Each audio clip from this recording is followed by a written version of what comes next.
Hello गुरुजी। Hello नहीं, जय सियाराम गुरुजी। जय Siyaram. I am not English man, I am pure Indian. Even I am pure Indian. So मेरे दो प्रश्न हैं। उसमें से पहला प्रश्न ये है कि अपने गुस्से को कैसे कंट्रोल करते हैं। वाह वाह। हाँ, बहुत प्यारा। गुरुजी के उत्तर से पहले आप लोग बताइए कि आप कैसे कर पाते हो अपने गुस्से को कंट्रोल, या हो भी सकता है ये पॉसिबल है या फिर नहीं होता आपसे। कमेंट्स में बताओ ज़रा। सुनिए, पहला उत्तर दे दें हम आपको। हाँ। किसी को बहुत क्रोध आता है, बहुत आवेश आता है, अनकंट्रोल हो जाते हैं, लैंग्वेज विचित्र हो जाती है, बॉडी के मूवमेंट विचित्र हो जाते हैं, हाव भाव बदल जाते हैं। पहली बात तो कोशिश ये करो कि आपको कोई गुस्से वाली बात आती है तो उसे दिमाग में ना आने दो, उसे मजाक में टालना शुरू कर दो। वाह। सबसे प्यारा सॉल्यूशन। हमारी एक आदत है, कोई भी गुस्सा वाली बात कोई करता है या कोई गलती करता है तो हम उसे मजाक में ले लेते, तो हंसी ठिठोली शुरू हो जाती है। ये तो बढ़िया बात है, पहला एकदम उपाय है। ऐसे ही करना चाहिए। मेडिटेशन एवरीडे करो, 20 मिनट का ध्यान करो और अपनी वाणी पर, वाक्य पर नियंत्रण करना प्रारंभ कर दो कि हमें कब क्या बोलना है। यहाँ पे कौन मेरे भाई बहन है जो रोज़ सुबह या शाम या फिर रात में मेडिटेट करते हैं, या जिनको सही अर्थ पता है मेडिटेशन का और जो कर पाते हैं, कमेंट्स में लिख दो। और जिनको नहीं भी पता तो आगे आने वाले वीडियोस में मैं इसके बारे में थोड़ा आपको बता सकता हूँ, कैसे करना चाहिए, कैसे होता है, सही तरीका क्या होता है, इससे लाभ कैसे मिलेगा। बट फिर उससे पहले आप लोग कमेंट सेक्शन में बताओ। क्योंकि गुस्से में व्यक्ति वो उन बातों को भी भूल जाता है जो कभी ठीक नहीं हो सकती। तो क्रोध पर नियंत्रण करने का पहला सॉल्यूशन, हर बात को आप हंसी में टालना शुरू कर दो जब गुस्सा आने लगे। दूसरा, गहरी लंबी सांस लेकर के आंख बंद करके ऐसी कल्पना करो कि हमारे सामने छोटे से हनुमान जी खड़े हैं और वो अंगूठा दिखा रहे हैं, ऐसे ऐसे कर रहे हैं। आपकी गुस्सा भाग जाएगी तो आप मुस्कुरा देंगे। सबसे सरल सॉल्यूशन ये मेडिटेशन के बाद। फिर तो बहुत उपाय है। भगवान शिव का अभिषेक करना, रोज 20-30 मिनट ध्यान करना और किसी की बातों को माइंड ना करना। पर ये सब डिफिकल्ट, ये बहुत बच्चों के लिए बहुत, हम तो प्रयोग करते हैं इनका। कोई हमारे सामने, कई लोग होते हैं ना कि जैसे किसी को रोको, भाई टच नहीं करना, तो वो छुएगा। सही बात है। किसी को कह दो, हाँ भाई अब जाओ ना, आपकी बात हो गई ना, वो फिर भी खड़ा। अच्छा तो गुरुजी हमारी मौसी रह गई। अब ऐसे 8-10 बार कोई एक ही व्यक्ति को बार बार कहें, वो ना माने तो क्या होगा? गुस्सा आएगा ना। तब फिर क्या करना होता है? फिर अगर हम गुस्सा करेंगे तो लोग कहेंगे बताओ गुरुजी गुस्सा होते हैं। तब हमने एक सॉल्यूशन निकाल लिया। हम फिर लंबी सांस धीरे से लेते हैं, किसी को पता नहीं लगता, आंख बंद करते हैं, छोटे से हनुमान जी मुंह फुलाए हुए अंगूठा दिखाए।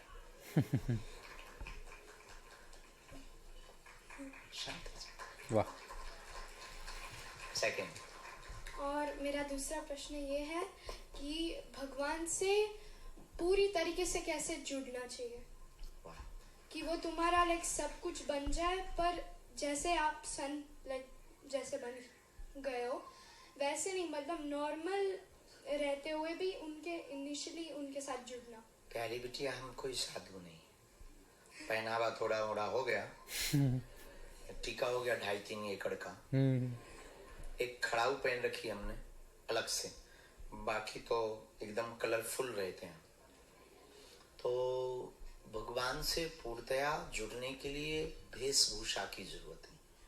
हर बात को, हर कर्तव्य को प्रभु से जोड़ देना कि ये हम नहीं कर रहे, परमात्मा कर रहा। सही बात। दूसरा, बैलगाड़ी जानते हैं आप? बैलगाड़ी के नीचे एक बार एक कुत्ता जा रहा था, कुत्ता डीओजी डॉग जा रहा था। उस कुत्ते की पूंछ टच हो रही थी बैलगाड़ी में, और कुत्ता चल रहा था, बैल भी चल रहे थे, तो गाड़ी भी चल रही थी। कुत्ता को लग रहा था वाह रे हम बैलगाड़ी चला। और किस्मत की बात, कुत्ता ने देखा, सोचा कि चलो हम रुक कर देखते हैं, हम रुकते हैं तो गाड़ी रुकती कि नहीं। और वो रुका, किस्मत की बात, एक पत्थर में गाड़ी का पहिया अटक गया, गाड़ी रुक गई। कुत्ता को फिर तो और प्राउड हो गया, ओ तो कुत्ता अपनी पूंछ को देखने लगा कि इतनी मजबूत गाड़ी को चला गई। तब तक आगे ऐसे लोगों का अभिमान बहुत जल्दी जाता है। आगे बैलगाड़ी के मालिक ने बैलों को निकाल दिया, केवल गाड़ी बची, कुत्ता दब गया। तब कुत्ता को समझ में आया, अरे ये तो भ्रम था, चलाने वाला तो कोई और था। ऐसे ही इंसान को भ्रम है कि हम कर रहे हैं, करने वाला कोई और है। सही बात। तो जब हम इस बात से बाहर, इस मोटिवेशनल बात से पकड़कर परमात्मा को सब कुछ श्रेय दे देते हैं, तो हमारा प्रत्येक पल परमात्मा से बिना संत बने जुड़ जाता है। हरि बोल।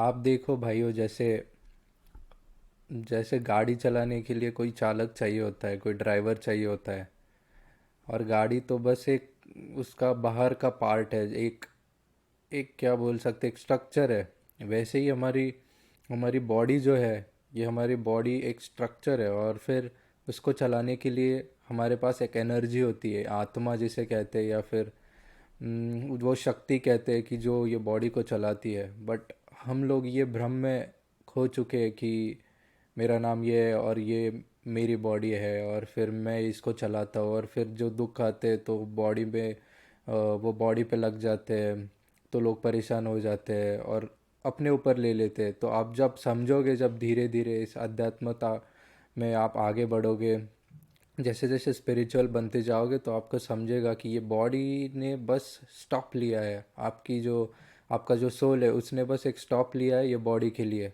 अब अगले टाइम वो किसी और बॉडी में रहेगा, किसी अगले स्टॉप में रहेगा। तो ये धीरे धीरे करके आप जानना सीख जाओगे, तब आपको लगेगा अच्छा ये जो दुख आ रहे हैं, सुख आ रहा है, ये सब बॉडी के लेवल पे आ रहा है। बट जब आप थोड़ा अंदर चले जाओगे, जब मेडिटेट कर पाओगे ठीक से, जब सोल का मेडिटेशन कर पाओगे, तब आपको समझेगा कि सोल के फीचर्स ही ये होते हैं कि वो खुश है एकदम, वो परमानंद है उसमें, मतलब आनंद ही आनंद भरा है। तो ये जब आप समझने लगोगे, तब आपके लाइफ में भी ऐसे ही सिचुएशन आएंगे जो आप समझ रहे हो, जो आप महसूस कर रहे हो। तो ये धीरे धीरे होगा। जो भी इस वीडियो को देख पा रहा है, तो यही समझो कि अगर आप थोड़े दूर तक पहुँचे तो फाइनल डेस्टिनेशन तक भी पहुँच ही जाओगे। हाँ, और एक चीज़ जस्ट लाइक कुछ आपसे उधार कर मांगनी दे। थी कि आप बस मैं और मेरी फैमिली पे आशीर्वाद कर दो।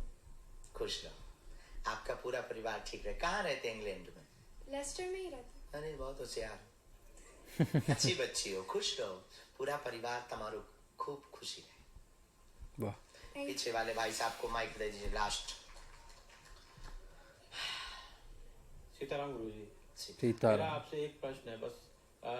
मैं सुंदरकांड पढ़ता हूँ, बट कई लोग बोलते हैं सुनना अच्छा होता है, कई लोग बोलते हैं जिन्हें आता नहीं उन्हें सुनना अच्छा है। बट मैं तो किस चीज का सुनना या पढ़ना, मतलब आप ये पूछना चाहते हैं कि उचित क्या है?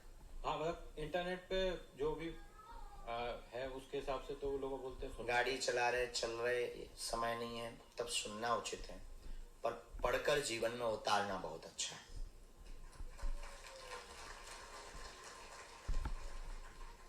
पढ़ने में एक्चुअली वो श्लोक्स रहते हैं, तो अगर गलती हो जाए तो उससे मतलब आप गलतियों पर ध्यान ना दो, परमात्मा पर ध्यान दो। सीताराम गुरु।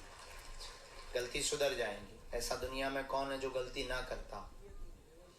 हम भी कई बार जब संस्कृत के श्लोकों में यहाँ वहां कर देते हैं, अब हर विद्यार्थी करता है, तो कोई बड़ी बात नहीं, सुधार कर।